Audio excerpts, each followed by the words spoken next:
Today we're going to show how Sims takes a job plan, uses it to work with the PM module to create a PM work order that will place a demand on the inventory system where Sims can take that demand and turn it into a purchase requisition. We turn that into a purchase order the materials we need, receive them into the warehouse against the PO, and then issue them from the warehouse to the work order and show how that interacts with the work order and the work order statuses.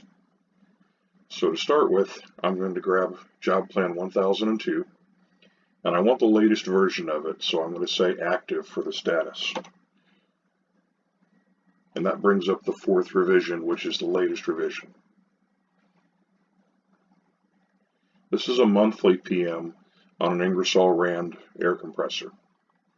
It includes 14 steps, 4 of them are shown here, and you can use the arrow to look at the rest of them, or you can use this little button here to pull out everything that's in there into an Excel spreadsheet and take a look at it all at once. On the labor tab, we have the planned labor for this particular PM, and on materials, we have the materials that are going to be needed to accomplish the PM. So this Job Plan 1002, if we go over into Preventive Maintenance module, the Preventive Maintenance application, and then remembering that number, you'll see that there are 65 different PMs out there that use this job plan. I'm just going to grab the first one. So the PM takes the job plan and uses the tasks, the labor estimates, and the materials combined with the asset that's specified on the PM itself, and let me get back up to the top here, and the frequency criteria on the frequency tab to decide when this is going to happen next, which asset it's going to be done to, and what work is going to be done. It runs on its own cycle, it's automatically generated, and it creates the work orders on its own. We're going to force it to go ahead and make one, even though there's not really one due right now. And we'll do that by going to Generate Work Orders. We'll unclick the frequency criteria, and then hit OK. Now, production runs faster than this. Production has more horsepower behind it. The sandbox that we're demonstrating in right now doesn't have all the hardware behind it, so it takes longer. Don't let that bother you.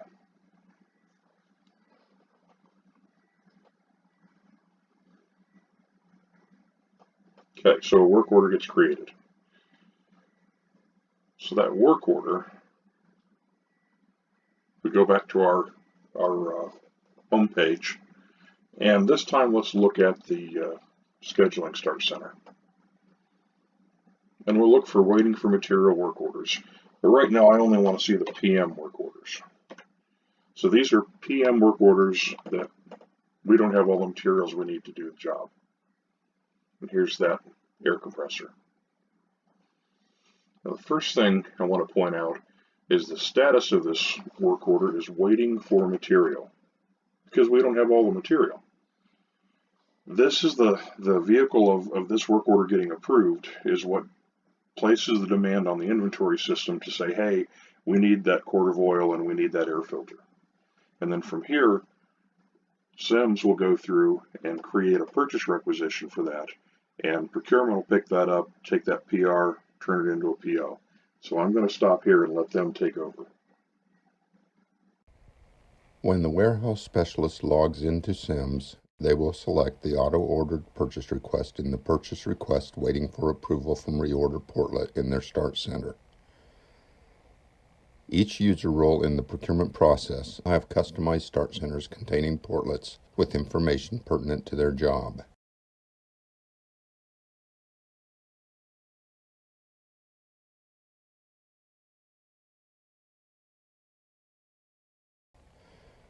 Most of the information is already filled out by the auto-order process, but there are still some fields to complete.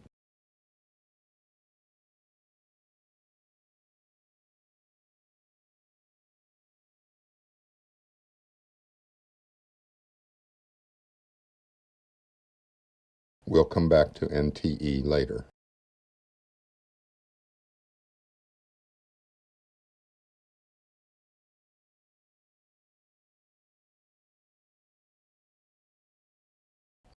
Notice that this user only has 27 companies to choose from. That's because each user can set up their own customized list displaying only those companies they most commonly use. If they need to see all 37,000 companies in the Lawson Company Master, they can access that also by going to the Companies application. There are fields to select a second and third recommended vendor if needed for competition. Since this is below the threshold requiring competition, we won't use those today. With the header information complete, we'll go to the PR Lines tab. We can open each line to see detailed information.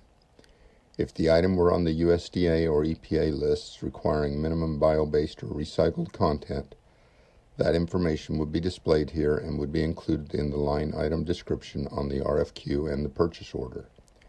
In the past, users had to go to the USDA and EPA websites to check whether their item was on the list and what the minimum bio-based and recycled content was. That process has been automated in SIMS. The user can also remove the requirement if a waiver applies. If the item has been purchased before, the last price paid will already be filled in. In this case, we'll enter our estimate of the price. We can add tax from the tax table in this area also. Tax is automatically calculated. When ordering for a storeroom, the storeroom holding account is automatically entered by SIMS. We repeat the process for each line item.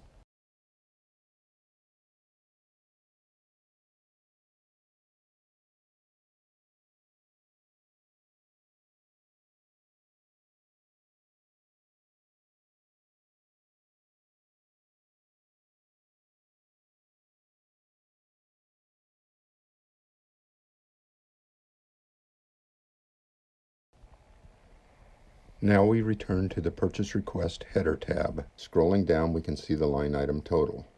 We'll add a little to that so the buyers can add shipping if necessary, and set the not to exceed amount. With that, the PR is complete. We save, then click on the workflow icon. Workflow checks security settings and approves or routes the PR appropriately. Because the warehouse specialist has no delegated authority, Workflow routes the PR to the shop supervisor. We can check to see who it has been routed to by clicking on Workflow, then on View Workflow Assignments. We can see that this has been sent for supervisor's review. When the supervisor opens their Start Center, they'll find the purchase request we just routed in their PR's Pending My Review or Approval portlet. They can click on it to open it. All they are really doing at this point is reviewing the information.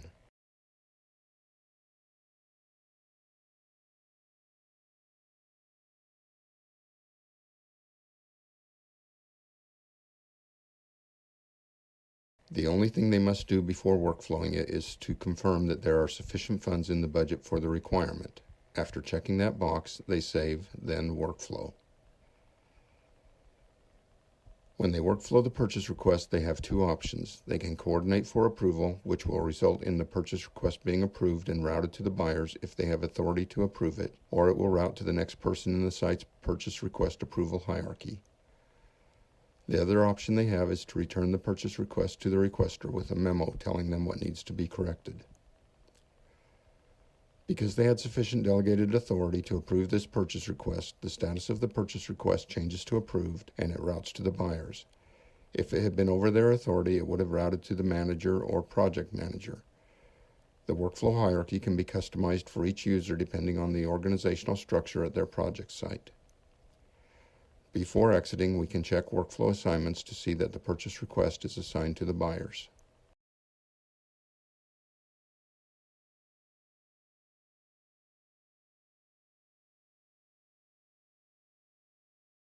When the buyer goes to their Start Center, they'll see the purchase request in both their Assignments portlet, which displays all workflow items assigned to them, and in their PR's Pending Procurement Action, which displays all open PRs that haven't been processed into an RFQ or PO yet, regardless of whether they're in workflow. We'll use the filter to find it in the PR's Pending Procurement Action portlet, then click on it to open it. What the buyer is doing now is reviewing the purchase request to make sure it has all the information necessary for them to make the purchase. They cannot edit an approved purchase request.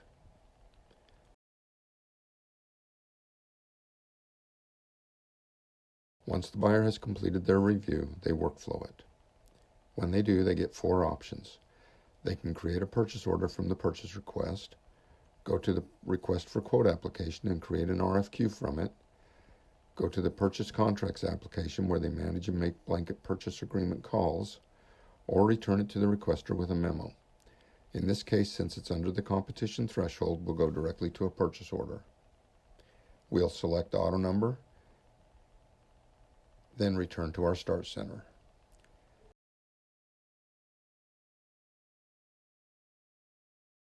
After obtaining the quote from the vendor, the buyer would open the purchase order from the PO's I'm Working portlet.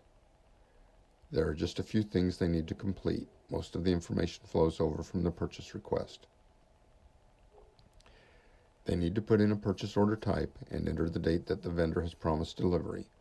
For requirements under the competition threshold, they don't use an RFQ, so they indicate how they obtained the quote and certify that the price is fair and reasonable. They would then go to the PO Lines tab and enter the vendor's quoted prices in place of the estimated prices from the purchase request. They can edit any of the other line detail if necessary at this time also.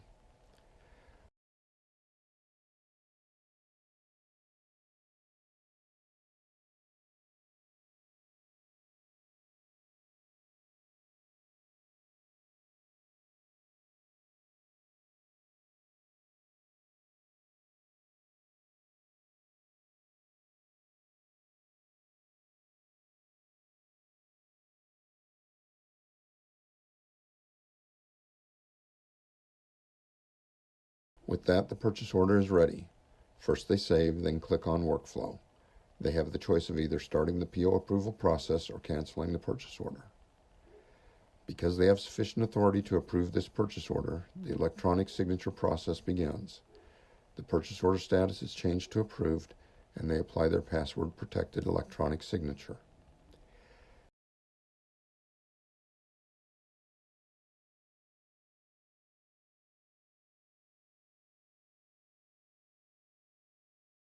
At this time, Workflow generates a PDF copy of the purchase order and places it in the Attachments to Send folder.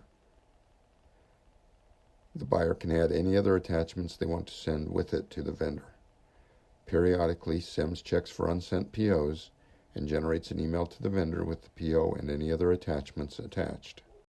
We can see that by opening the log and clicking on the Communications Log tab.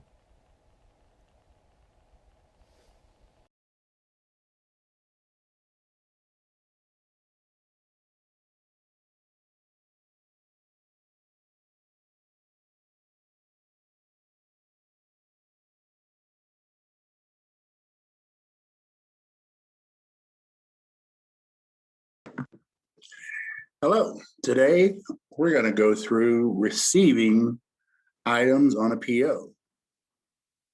I received a notification that PO 2350 was received, and I'm actually working in the receiving department, and we just got delivered a package, and on the package written on it was PO 2350. So we're going to log into the system. And it could be any PO number, but in this case, for this training, we're going to receive PO 2350. So we'll go over to the receiving application, and there's more than one way to get there. You can notice that's a favorite application, but you could also come down here to purchasing and go down to receiving and get to the same place. Once you're here, you want to type in the PO number that you plan to receive. Press enter, and after you press enter, you'll click on the PO number you want to receive. So in this case, we're going to receive PO 2350. And you can see here, it's not showing anything here. And what you have to do is go here to select ordered items. So once you click select ordered items, those items will pop up that we're on that PO to be received. So we'll just check these boxes to receive these items, or you can certainly just click this to check those two boxes at the same time. In the packing slip, we want to go in and enter a packing slip number, just so we have some kind of paper trail of where these items came from, and we can go back and take a look if we need to. You can see we ordered one was due in, we ordered one here, one's due in. I'm just going to put a little note here, received, and REC, RET, D, and then we're going to click OK to say we received them. And you can notice that it says that this receipt is now complete. After this, I'll take the items and I'll go over to the staging area and I'll stage these for pickup for the appropriate technician. Now that we've received PO 2350, we're going to go and issue the item to the work order. So we're going to sign back in. We're going to make our way over to our start center. And from here, we're going to go over to the inventory application. And we're going to type it or put in the number that we want to issue. This is the air filter that was on that. We're going to click issue current item, quantity 1. We're going to enter the work order number, 1.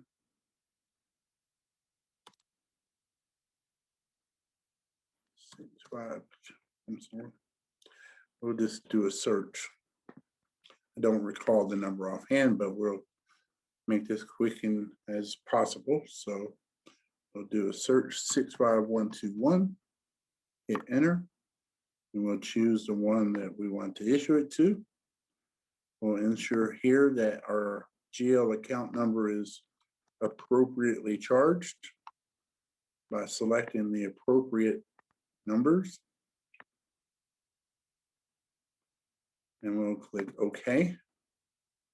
After that, we got a work order number. Now we got a GL debit, a full account number, and we'll click OK. And as you can see, this item has been issued to work order ending in 65121. Now that the materials have been issued to the work order, we go back to our home page, to the Scheduling Start Center, and under the work orders, the approved work orders portlet, you'll see work order 65121. If I click on that work order, I can go in, scroll down to the scheduling information, and schedule when this is going to happen, or when we want it to happen. So let's say we want it to happen sometime between Monday the 19th at 6 in the morning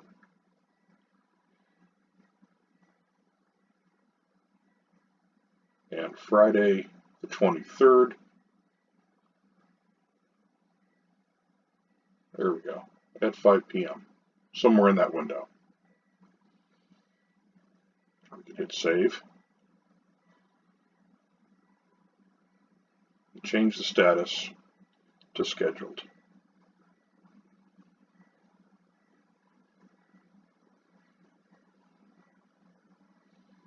From that point, it becomes available for the leader of a particular crew or craft to assign that to an individual, and for the work to get accomplished in the normal way that we do it. Thank you for watching, and that's everything we have.